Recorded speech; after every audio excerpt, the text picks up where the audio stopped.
Question number 4, Mr. Chan Pok-chi.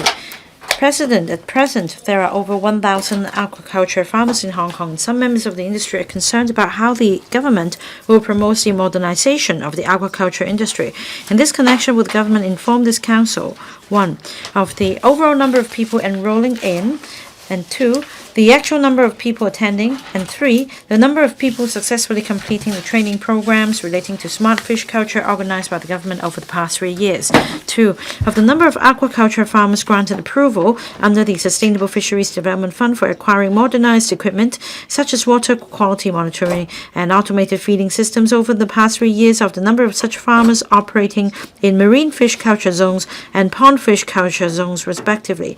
And 3. how the government has applied technology to assist in promoting the modernization of the aquaculture industry, including marine fish and pond fish culture over the past 3 years. Secretary for Environment and Ecology. President, the government is proactively promoting the modernization and high-quality development of the local agriculture and fisheries, or ANF, industries, and encouraging the industries to upgrade and transform in accordance with the blueprint for sustainable development of agriculture and fisheries. Specific measures include enhancing training of talents, providing financial support, and facilitating tech application. These measures aim to assist industries in addressing environmental challenges, steadily raising the quality, quantity, value of local ANF produce, pursuing sustainable and diversified development, thereby benefiting ANF industries as a whole, including mariculture and pond fish culture sectors. The reply to the question raised by Mr. Chan Pok-chi is as follows. 1. The Agriculture, Fisheries and Conservation Department AFCD signed a Memorandum of Understanding with the Vocational Training Council VTC in 2024 to jointly nurture talents for modernized aquaculture. AFCD assists the industry in providing internship opportunities for VTC students so as to impart practical experience in aquaculture and conservation to those aspiring entrants to the industry. The VTC offers them tuition fee subsidies and on-the-job training. The Hong Kong Institute of Vocational Educational (IVE) under VTC launched a part-time program on Diploma in Modernized Aquaculture in 2025 to facilitate practicing fish farmers and other working individuals to pursue further studies during their spare time. Being the first aquaculture program in Hong Kong accredited at Level 3 of the qualifications framework, the program takes about 9 months to complete and has produced 21 graduates. Field trips were arranged for students to Tackling Operations Center to acquire the indoor marine fish hatchery techniques, as well as to Yuen Long to visit the closed recirculating aquaculture system with a view to gaining in-depth understanding of the application of modern aquaculture techs. In addition, to further professionalize and standardize the local fisheries training and to provide aspiring entrants with a well-defined professional recognition and clear career path, IVE will launch the first part-time program on Professional Diploma in Deep Sea Mariculture accredited at Level 4 of the qualifications framework in June this year. It takes about 9 months, and the curriculum covers techniques, practices in deep sea mariculture, science in water quality monitoring, nutrition of fish feed, disease prevention and management, as well as modern business operations and management. Given the popularity of the said professional diploma program, AFCD is actively exploring with IVE to continue organizing similar programs in 2027 to sustain talent cultivation and meet the demands of the modernized development of the local fisheries industry. In addition, AFCD organized about 70 short-term training activities for the industry over the past 3 years. These included skills and knowledge training courses, technical seminars, workshops, forums, field visits covering topics on IoT applications, real-time monitoring technologies, indoor recirculating aquaculture systems, smart aquaculture management, etc. The number of attendees reached 770 with an overall attendance rate of over 90%. AFCD will continue to roll out diversified training activities and encourage the industry members to pursue continuous learning so as to help them grasp the latest advancements in technology and market development for comprehensive enhancement of their professional competence and competitiveness. 2. The government has set up the Sustainable Fisheries Development Fund, or SFDF, with a commitment of $1 billion, which aims to support the industry in adopting sustainable and high value-added mode of operations. The Equipment Improvement Project under SFDF provides grants to fishermen and fish farmers to upgrade their fisheries equipment or materials, thereby improving their production efficiency and fostering sustainable development. Over the past 3 years, grants have been approved for 226 aquaculture farmers, including 120 marine fish farmers and 106 pond fish farmers, to acquire modernized equipment. The total amount of grant approved was about $11.28 million. The equipment they acquired with the grant included water quality control and monitoring equipment, automatic feeding machines, solar power generators, aerators, and security systems. In addition, SFDF has also subsidized projects that promote modernization of the industry, including the Aquaculture Extension Services for Hong Kong and the Fish Pump Sharing Project. These two projects provide fish farmers with specialized aquaculture veterinary services such as on-site diagnosis and treatment of fish diseases, technical advisory services, and prescription medications, and fish pumps to replace manual cage changing and net washing, respectively. SFDF has also supported 3 projects to carry out modernized deep-sea mariculture in the new fish culture zones, in which deep-sea cages with resistance to wind and wave, equipped with modern management equipment such as automated feeding and real-time monitoring systems, are being used to promote commercial deep-sea mariculture. The total amount of grant for the above projects is about $48 million. 3. The modernization and technological advancement of aquaculture is a global development trend. AFCD has proactively assisted and encouraged the local fish farmers to leverage technology to progressively transform from traditional mode of operation. As regards deep-sea mariculture, referencing the practical experience of the development of deep-sea mariculture in the mainland and in the achievements of the Hon CHAN Mariculture Demonstration Farm, AFCD adopted steel truss cages or high-density polyethylene or HDPE gravity-type cages with resistance to strong wind and wave, integrated with real-time surveillance, water quality monitoring, and automated feeding systems, a solar and wind power generation system, etc., when designating the 4 new fish culture zones in 2023. These utilize water bodies more effectively, enhance production efficiency, and give full play to the production potential of the new zones. As regards pond fish culture, the government will take the planned Sampo Shui Wetland Conservation Park as a pilot to implement modernized high-density culture production model that integrates nature conservation with pond fish culture. The EFCD launched a trial on the container eco-culture system at the demonstration point of the Altao Fisheries Office in Yunnan last year. The system requires only a small area of the pond bund to conduct high-density fish culture. Tailwater undergoes sedimentation and purification through the associated ecological fish ponds and can be reused after aeration, thus reducing the burden on the environment. AFCD has also introduced a smart aquaculture management platform at the demonstration point to showcase more real-time monitoring systems and smart management equipment that adopts AI analysis in order to enhance the effectiveness of aquaculture operations and overcome geographical limitations and alleviate the problem of manpower shortage.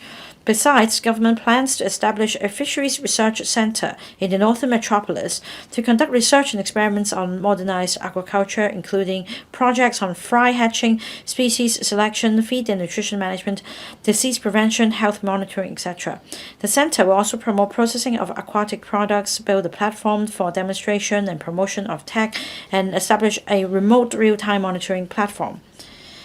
At the same time, providing more supporting facilities to help deepen cooperation and exchange in aquaculture research and development in the Greater Bay Area, thereby facilitating the long-term development of the aquaculture industry. President, the government will actively steer the industry towards high value-added and modernized mode of operations for comprehensive enhancement in its overall competitiveness, according to the development direction of enhancing overall production capacity, quality, and efficiency of A&F laid down in the National 15th Five-Year Plan and the targets set out in the blueprint, so as to provide the public with a stable supply of premium local fisheries products.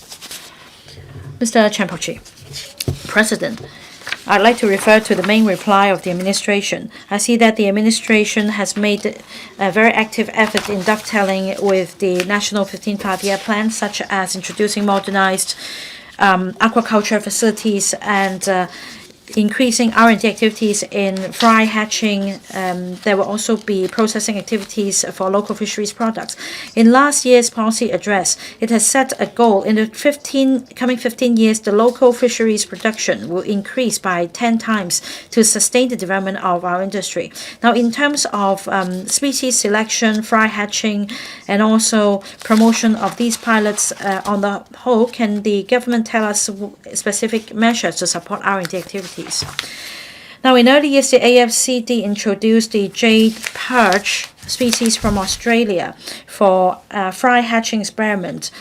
Now, the trial, if successful, could help increase and stabilize fry production and in turn stabilize the supply of local products. The Sustainable Fisheries Development Fund also provides subsidies on fry hatching. Over the past 3 years, we do have some projects relating to local species. We hope that the industry will be given a boost in overcoming the challenge. The AFCD also maintain liaison with the mainland R&D counterparts to get an in-depth understanding of the latest research outcome. For example, last year we joined hand with the Ocean University of Guangdong and also the R&D Institute in Shenzhen to learn more about the relevant antigens and hatchery technologies. And in fact, an aquaculture farm in Hong Kong won an award in the 51st Geneva International Invention Award. It relates to providing a solution for tropical fish species.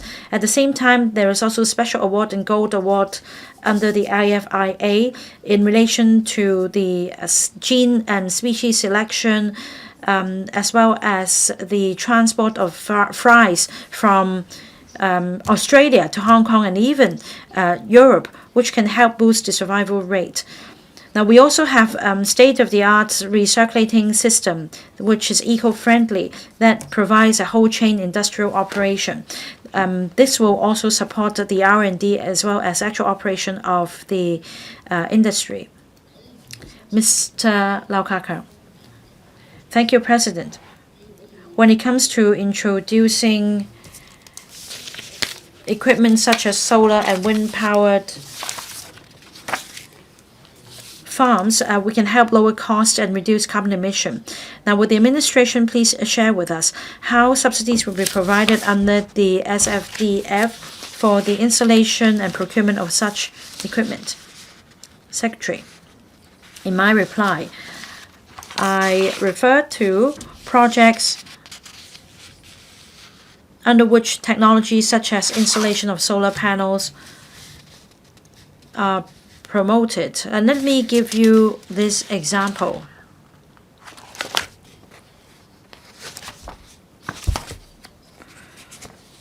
In terms of support for the farmers, for solar panels or other forms of renewable energy, farmers can apply for subsidy under the fund for installation of the equipment. Mr. Rock Chen, well, I think the success of smart aquaculture management lies in town cultivation. So I'd like to follow up on the administration's reply. Will the VTC work with the University of Applied Sciences so as to roll out a tier training program based on the different needs of aquaculture farmers? Programs of different levels of difficulties can be rolled out for aquaculture farmers. Secretary, thank you. President, thank you, member, for the questions. We have been working with different organizations such as the VTC, the Hong Kong Seafarers Association, and other private training institutions. We also work with academic institutions specializing in this area, such as the Hong Kong Polytechnic University, the City University of Hong Kong, Guangdong Ocean University, as well as the Aquaculture Science Research Institute in the mainland.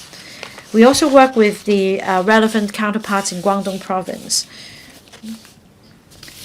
in the design of these training courses. In the main reply, I referred to the training courses offered by the VTC.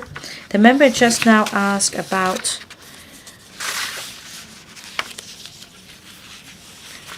the design of other courses that could meet the different needs of fishermen and farmers, and we'll go back and discuss with the AFCD so as to design the relevant courses. Ms. Rebecca Chan. Thank you, President. In terms of supporting the development of A&F industries in Hong Kong, the AFCD has made a lot of efforts. The government has also invited members to visit the demonstration farm with steel truss cages, deep sea cages. My concern is about talent cultivation. We need to be able to attract new blood to the industry, but at the same time, they should be able to make a living. That is why,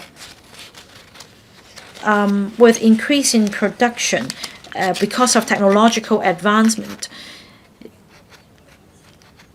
their income may drop. So apart from making the training courses more attractive, are there other ways for young people to be incentivized to join the modernized aquaculture industry? Secretary, thank you, President. Thank you, Member, for the question. In my main reply, I explained the training courses available. The other task that the government is taking forward is to build a unified local brand through which we'll be able to generate more income for local fishermen and farmers. Mr. Wu Kit. Thank you, President. Just now, in the main reply, it is said that for pond fish culture zones, automated feeding system and 24-hour water quality monitoring systems can be installed. But according to some aquaculture farmers in the NT Northwest, there are problems even with power supply as well as the coverage of mobile network. They are not able to use these smart gadgets. So my question for the Secretary is, in promoting smart aquaculture management, has the department reviewed with other departments on improving the infrastructure to support the fish culture zones? Now, on pond fish culture, we've been actively rolling out some new initiatives. For example, in recent years, we've introduced a container eco-culture system. This is an invention of the mainland. We want to introduce the system so that this modernized recirculating system can optimize the use of resources and stay eco-friendly. In fact, for the Outao Fisheries Office, we've set up a demonstration point for the container eco-culture system.